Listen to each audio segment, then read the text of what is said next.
Halo, Assalamualaikum warahmatullahi wabarakatuh. Salam sejahtera untuk kita semua. Semoga kita selalu diberikan kesehatan, keberkahan, dan juga rezeki yang melimpah ya. Amin.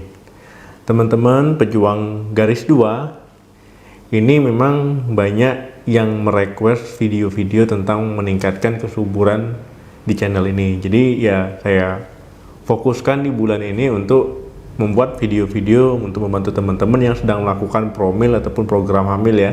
Dan tentunya saya juga berdoa dan juga berharap semoga teman-teman yang sedang program hamil ataupun yang sedang ingin memiliki momongan disegerakan ya, amin.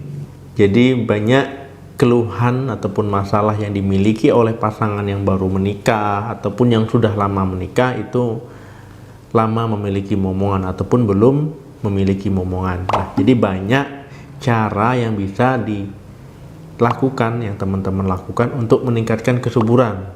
Karena kalau seandainya kesuburan meningkat, itu peluang untuk hamil itu juga akan meningkat. Nah, caranya ada banyak sekali ya, cara untuk meningkatkan kesuburan. Nah, tapi di sini kita usahakan cara yang alami, usahakan cara yang natural. Jangan dikit-dikit, dok obatnya apa, dok obat yang paling manjur apa. Jangan gampang sekali teman-teman untuk menggunakan obat-obatan kalau seandainya ada cara yang lebih alami. Jadi teman-teman, pada video kali ini kita akan membahas 8 jenis makanan yang bisa teman-teman konsumsi untuk meningkatkan kesuburan. Nah, di sini mengapa makanan? Makanan di sini adalah salah satu cara yang bisa kita lakukan untuk meningkatkan kesuburan, karena dengan mengganti makanan yang bisa meningkatkan kesuburan, ini termasuk salah satu cara yang paling sehat menurut saya ya. Banyak orang yang menganggap remeh. Cuman makanan saja, yang penting asal makan, perut kenyang, selesai. Nah, bukan seperti itu ya. Karena makanan ini bukan hanya sekedar untuk meningkatkan energi, bukan hanya sekedar kita untuk merasa kenyang, tapi dengan meningkatkan makanan yang menjadi lebih sehat ataupun merubah makanan yang sehat yang teman-teman konsumsi, itu juga bisa meningkatkan peluang hamil. Karena apa? Di sini dia bisa meningkatkan kesuburan tentunya ya. Kemudian juga hormonal menjadi lebih stabil, berat badan menjadi lebih ideal, dan tentunya nutrisi juga terpenuhi dengan baik. Karena teman-teman, salah satu faktor penting untuk teman-teman mempersiapkan kehamilan ataupun memiliki momongan itu tercukupinya nutrisi ataupun kebutuhan nutrisi. Di sini perlu diingat ya, pola makan sini ataupun makanan di sini tetap bukan makanan yang teman-teman konsumsi secara berlebihan ya. Jadi konsumsinya sesuai dengan porsi, dengan takaran, waktunya juga diperhatikan. Semua itu membantu siklus menstruasi teman-teman menjadi lebih teratur. Kalau teratur, itu mempermudah ataupun meningkatkan kesempatan kehamilan teman-teman menjadi lebih tinggi. Dok, makanan apa saja sih yang harus dikonsumsi? Yang pertama itu sayuran hijau. Jadi teman-teman bisa memilih berbagai jenis sayuran hijau, mulai dari bayam, mulai dari brokoli, kangkung ya, ataupun sawi hijau. Nah, di sini makanan-makanan ini ataupun sayuran-sayuran hijau ini memenuhi nutrisi yang kita butuhkan, mulai dari kalsium, kemudian juga folat, kemudian juga zat besi. Nah, nutrisi ini penting untuk memperbaiki siklus menstruasi teman-teman, dan juga folat ini penting juga untuk mempersiapkan kehamilan. Nah, jadi nutrisi-nutrisi ini bisa teman-teman dapatkan dari sayuran-sayuran tadi. Tapi walau begitu, teman-teman perlu diingat ya, jangan mengkonsumsinya dengan cara yang tidak sehat ataupun mengolahnya dengan cara yang tidak sehat. Jadi poin pentingnya, walaupun memenuhi nutrisi sayuran tadi, cara pengolahannya juga harus benar ya. Makanan kedua itu buah jeruk. Jadi teman-teman bisa memilih buah jeruk karena ada macamnya jenisnya, banyak sekali jenisnya, teman-teman tinggal pilih mana yang suka ya. Jadi buah jeruk ini tinggi vitamin C, dan juga dalam satu buah jeruk itu ada vitamin yang kita butuhkan ya. Selain vitamin C tadi, nutrisinya apa saja, mulai dari kalium, kalsium, folat, dan vitamin B. Nah, ini sangat bagus untuk mengatur ovulasi, serta di sini juga bisa menyediakan tempat ataupun menciptakan lingkungan yang sehat untuk sel telur. Teman-teman pejuang garis 2 ini bisa mengkonsumsi jeruk ini terserah ya, mau di jus boleh, kemudian juga mau dimakan langsung boleh, ataupun ada olahan yang teman-teman miliki sendiri ya caranya, itu silakan. Mau makan satu buah jeruk yang besar, nah ini silakan ya. Ataupun 3 buah jeruk yang ukuran kecil satu hari, itu juga boleh. Tinggal teman-teman sesuaikan dengan kebutuhan teman-teman sendiri. Yang ketiga, buah alpukat ya teman-teman. Jadi buah alpukat ini teman-teman bisa temui mudah sekali di kedai-kedai penjual jus ataupun di toko-toko buah. Nah, buah alpukat ini mengandung folat, kemudian juga vitamin K, dan juga tinggi kalium. Nah, folat ini tadi penting untuk mempersiapkan kehamilan. Kemudian juga folat ini berguna membantu perkembangan tulang belakang dari bayi dan juga otak dari bayi. Kemudian kalau vitamin K dan kalium ini membantu menyerap nutrisi lain secara efektif ya. Kemudian juga di sini dia mengatur hormon menjadi lebih seimbang dan juga mengendalikan tekanan darah.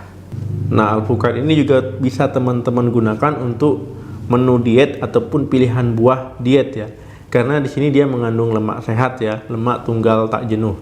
Nah, karena penting juga menjaga berat badan menjadi lebih ideal itu untuk kesuburan. Karena kalau berat badan ideal itu hormon estrogen akan seimbang. Nah, hormon estrogen ini penting sekali lah ya kalau kita untuk memiliki momongan ataupun untuk hamil. Kemudian juga buah alpukat ini mengandung vitamin E. Vitamin E ini bisa melindungi sel-sel tubuh dari kerusakan ya. Kemudian makanan yang keempat yang direkomendasikan itu telur. Nah, telur ini tinggi protein, tinggi vitamin ya. Kemudian juga kaya asam amino ya, seperti kolin. Ini dia bisa meningkatkan kualitas dari folikel. Folikel yaitu tempat tumbuhnya sel telur. Nah, juga telur ini mengandung folat.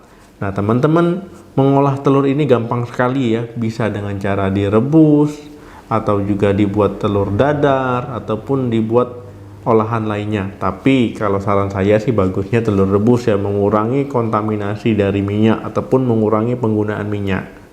Kemudian yang kelima itu buah beri ya, mulai dari stroberi, buah raspberry hitam ataupun merah. Nah, di sini buah ini tinggi antioksidan dan juga mengandung fitonutrien anti peradangan. Nah, di sini bisa meningkatkan kesuburan dari teman-teman. Nah, buah-buahan ini juga bisa membantu teman-teman untuk menurunkan berat badan kalau seandainya yang sedang diet. Nah, karena diet juga penting yang saya sebutkan tadi untuk menseimbangkan hormon-hormon teman-teman ya. Jadi kalau tandanya hormon teman-teman terganggu, otomatis kesuburan terganggu. Jadi kalau memiliki berat badan yang berlebih, mulai sekarang diet, tapi dengan cara yang sehat. Selanjutnya yang keenam itu ikan salmon ya. Jadi salmon ini sebagai sumber protein, selain misalnya teman-teman mengkonsumsi telur, mengkonsumsi juga dada ayam, kemudian juga daging sapi. Nah, jadi ikan salmon ini bisa teman-teman konsumsi sebagai sumber protein. Dan juga ikan salmon ini kan kita ketahui ya, ini kaya akan omega 3 dan juga DHA. Nah, ini penting sekali untuk pertumbuhan dari otak bayi dan juga mata bayi. Nah, jadi kalau seandainya teman-teman obesitas, biasanya DHA-nya menurun ataupun sedikit. Jadi ini selain meningkatkan kesuburan, ini juga penting untuk meningkatkan nutrisi teman-teman yang teman-teman butuhkan tentunya. Yang ketujuh itu Greek yogurt ya. Jadi kalau teman-teman ingin meningkatkan kesuburan, tentu harus memperhatikan asupan lemak. Nah, tentu ya, Greek yogurt ini bisa menjadi solusi. Nah, selain teman-teman mengkonsumsi susu, Greek yogurt ini juga mengandung vitamin D, kemudian juga probiotik. Di sini penting untuk membantu folikel di indung telur matang secara baik. Kemudian memberikan manfaat untuk kekuatan tulang menjadi baik, membantu meningkatkan kekebalan tubuh, dan teman-teman jangan salah kaprah. Greek yogurt dengan yogurt biasa ini beda ya, terutama di kandungan protein maupun probiotiknya. Yang kedelapan itu walnut ya. Jadi walnut ini dikenal dengan kacang kenari. Nah, terserah teman-teman mau mengenalnya dengan kata walnut ataupun biasa dengan kacang kenari. Jadi kacang kenari ini kaya kandungan magnesium dan juga tentunya serat. Kacang walnut ini juga dia mengandung asam lemak omega 3. Jadi nutrisi-nutrisi tadi sangat dibutuhkan untuk produksi progesteron, meningkatkan suplai oksigen ataupun darah ke rahim, jadi menunjang kesuburan. Nah, Tentu tidak kalah manfaat dari magnesiumnya tadi. Dia bisa mengurangi gejala morning sickness yang bisa terjadi pada ibu hamil trimester pertama. Jadi kalau seandainya ada keluhan morning sickness, bisa nih coba-coba mengkonsumsi kacang walnut. Tapi teman-teman harus hati-hati, kalori yang terdapat di kacang walnut ini cukup tinggi. Jadi kalau teman-teman mengkonsumsinya secara berlebihan, nah kacau juga ya. Jadi konsumsinya yang sedang-sedang saja. Oke teman-teman, itu tadi 8 jenis makanan yang bisa meningkatkan kesuburan agar teman-teman cepat hamil ya.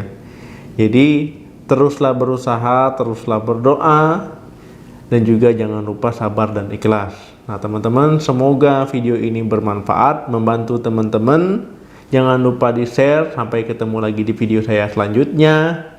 Salam sehat, sampai jumpa.